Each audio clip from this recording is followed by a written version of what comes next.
اللہ تبارک و تعالی نے محمد الرسول اللہ صلی اللہ علیہ وسلم کو جو اعلیٰ شرف اور اعلیٰ مقام دیا وہ تمام نبیوں سے اعلیٰ و برتر ہے، اس کو اللہ نے معراج کی رات میں امام الانبیاء کا لقب اور خطاب دیا، اور جس کو اللہ نے آسمانوں پہ بلا کر معراج عطا فرمایا وہ محمد الرسول اللہ صلی اللہ علیہ وسلم ہے۔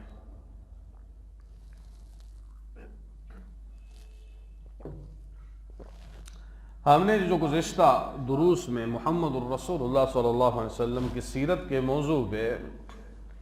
معراج کی بات کی کہ اللہ کے نبی محمد الرسول اللہ صلی اللہ علیہ وسلم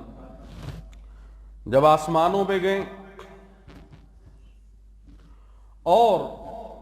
اللہ تبارک و تعالی کے دیدار کا شرف نصیب ہوا،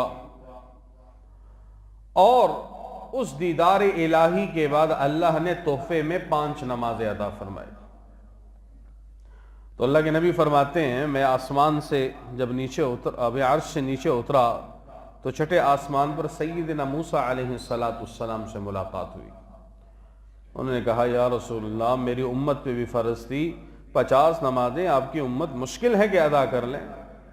آپ واپس جائیں اور اللہ تبارک و تعالی کے ذات عالی سے یہ التجا کرے کہ یا اللہ یہ نمازیں کم کر دیں۔ آسمانوں پر گئے، اللہ نے 5 کم کر دیے، اسی طرح آتے جاتے کم کرتے کرتے 5 رہ گئی۔ پھر سیدنا موسیٰ علیہ السلام نے فرمایا یا رسول اللہ یہ 5 بھی بہت زیادہ ہے، یہ 5 نمازیں 5 وقت کی نمازیں ہیں، یہ بہت زیادہ ہے، آپ اس کو کم کروا لیں۔ تو اللہ کے نبی محمد الرسول اللہ صلی اللہ علیہ وسلم نے بیان فرمایا لقد استحیت، ابھی مجھے حیا آتی ہے کہ میں 5 نمازوں میں بھی جا کر اللہ تبارک و تعالی سے کچھ کمی کرواؤں اپنی امت کے لیے۔ نبی پہ تو بوجھ نہیں ہے، بوجھ تو ہم پہ ہیں۔ 5 وقت کی نماز میں جب ادا کرنے کی بات آتی ہے تو ہم کہاں رہ جاتے ہیں۔ پتہ چلا کہ سیدنا موسیٰ علیہ السلام نے ٹھیک کہا تھا، ابھی تو 5 نمازیں بھی 2-3 پہ ہم آ گئے۔ اب محمد الرسول اللہ صلی اللہ علیہ وسلم کا بار بار جانا، حضرت سیدنا موسیٰ علیہ السلام کا ان کو بار بار بھیجنا واپس، کہ آپ اس کو بھیجا جا رہا ہے کہ آپ واپس جائیں، اس میں سے علماء نے کچھ نکتے نکالے ہیں۔ انہوں نے کہا اللہ بھی چاہتے تھے، اللہ کے تو علم میں تھا، اللہ بھی چاہتے تھے محمد الرسول اللہ کو میں بار بار معراج کرواؤں، تو حضرت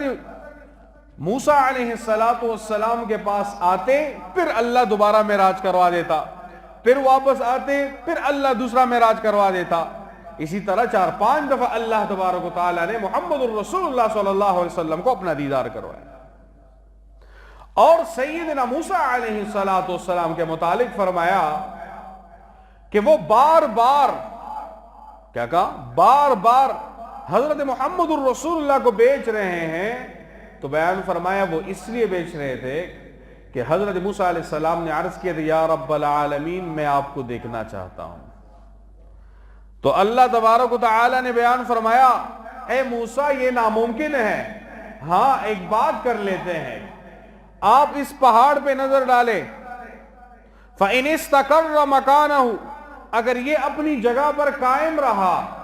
تو پھر کیا ہے، پھر آپ مجھے دیکھ سکتے ہیں۔ اللہ نے اپنی معمولی سی نور تجلی دکھلائی، وہ سارا پہاڑ ریزہ ریزہ ہوا، حضرت موسیٰ علیہ السلام بے ہوش ہو گئے کہ آپ میں اتنی طاقت نہیں ہے کہ اللہ کا دیدار آپ کر سکیں۔ تو حضرت موسیٰ علیہ السلام نے متعلق علماء نے لکھا کہ حضرت موسیٰ علیہ السلام ان آنکھوں کا بار بار دیدار کرنا چاہتے تھے جس آنکھوں نے اللہ تبارک و تعالی کا دیدار کیا ہو، اسی وجہ سے بار بار یہ سارا سرکل جو ہے یہ بنایا جا رہا تھا۔ کیوں؟ حضرت محمد صلی اللہ علیہ وسلم 50 نماز لے کر بس چلے ہی جاتے ہیں۔ تو یہ علماء نے اپنی توجیہات اور اپنی اس کے اندر اپنے علوم کے اعتبار سے باتیں لکھی۔ پھر اللہ کے نبی محمد الرسول اللہ صلی اللہ علیہ وسلم کو بیت المقدس لایا گیا، وہاں سے پھر جو ہے براق کے ذریعے اللہ کے نبی کو بیت اللہ شریف میں اتارا گیا، اور جب صبح کی نماز کا وقت اس کے بعد اعلان کیا گیا کہ اللہ کے نبی نے اعلان فرمایا کہ آج اللہ تبارک و تعالی نے اسی رات میں مجھے جو تھا وہ کیا کر رہا، معراج کروائی ہے۔ اب یہ کہنا تھا کہ پورے مکہ المکرمہ کے اندر جو ہے ایک واویلا سا شروع ہو گیا کہ اب دیکھو، پہلے کہتا تھا شریک نہ بناؤ، پہلے کہتا تھا ایک رب کو مانو، پہلے کہتا تھا کہ محمد الرسول اللہ کی تعلیمات پر چلو، بت پرستی سے روکتا تھا، آباء و اجداد کے دین سے ہمیں منحرف کرنا چاہتا تھا، آج تو دعویٰ کر رہا ہے کہ میں ایک ہی رات میں بیت المقدس گیا، بیت المقدس سے آسمان پہ گیا، ساتوں آسمان میں نبیوں سے ملاقات ہوئی، میں نے جنت اور دوزخ کو دیکھا، میں نے اللہ کا دیدار کیا، پھر بھی میں واپس آیا، اور یہ سارا کا سارا وقت جو تھا یہ ایک ہی رات میں یہ سارا کا سارا مدار بنایا گیا۔ تو اب کہتے ہیں اس کو کیسے مارے؟ اور ہر بندہ جو تھا وہ محمد الرسول اللہ صلی اللہ علیہ وسلم کے اور بھی مخالف ہونے لگا کہ یہ بھی کوئی عقل کی بات ہے، یہ کوئی ماننے کی بات ہے کہ ایک بندہ کہے ایک ہی رات میں۔ اللہ قادر ہے کہ نہیں ہے؟ اللہ اس پہ قادر ہے کہ نہیں ہے کہ وقت کے روک دے؟ اس کے بعد بڑے بڑے مثالیں ہیں باہر کے، حالانکہ اب جب دیکھا ابو جہل نے، یہ تو تھا مسلمانوں کا بڑا دشمن، اب دشمن تو اس کی دشمنی کا حق یہ ہوتا ہے کہ وہ اپنی دشمنی کھل کے نکالے، اس نے کہا اچھا یہ اچھا موقع ہے، یہ بڑا اچھا موقع ہے، آ جاؤ اس کے ارد گرد کے لوگوں کو پہلے پکڑتے ہیں۔ تو ابو جہل لوگوں کو لے کر انہوں نے کہا یہاں پہ بات نہیں بنے گی، آؤ۔ ابو بکر صدیق رضی اللہ تعالی عنہ کے پاس آئے اور کہا اے ابو بکر، پہلے تیرے نبی نے کہا تھا شرک نہ کرو، ہم نے کچھ نہیں کہا، کہا میری مانو، ہم نے کچھ نہیں کہا، کہا فلاں فلاں کام چھوڑ دو، فلاں فلاں کام شروع کر دو، ہم پھر بھی نرم رہیں، لیکن اب یہ کہہ رہا ہے ایک رات میں اللہ نے معراج کروا دیا ہے۔ یہ سارا ایک مہینے کا سفر ہے بیت المقدس کے اندر، بیت المقدس سے آسمانوں کی طرف 500 سال کا سفر ہے، ہر آسمان دوسرے آسمان کے مطابق 500 سفر ہے، پھر یہ دگنا ہوتے جائے گا آگے جاتے جاتے۔ یہ کہتا ہے میں نے ایک ہی رات میں یہ سارا کے سارا کچھ دیکھ کے واپس میں آ گیا۔ اب اس کو کس طرح مانے؟ بڑا عقل بھی اس کو مانے گا؟ اب ہمارے اور آپ جیسے کوئی بندے کے سامنے اس طرح بات آ جائے تو ہم کہیں گے ہاں بات تو صحیح ہے، تحقیق کر لیتے ہیں۔ حضرت ابو بکر صدیق رضی اللہ تعالی عنہ نے بیان فرمایا، اے ابا جہل، اگر محمد الرسول اللہ صلی اللہ علیہ وسلم نے کہہ دیا ہے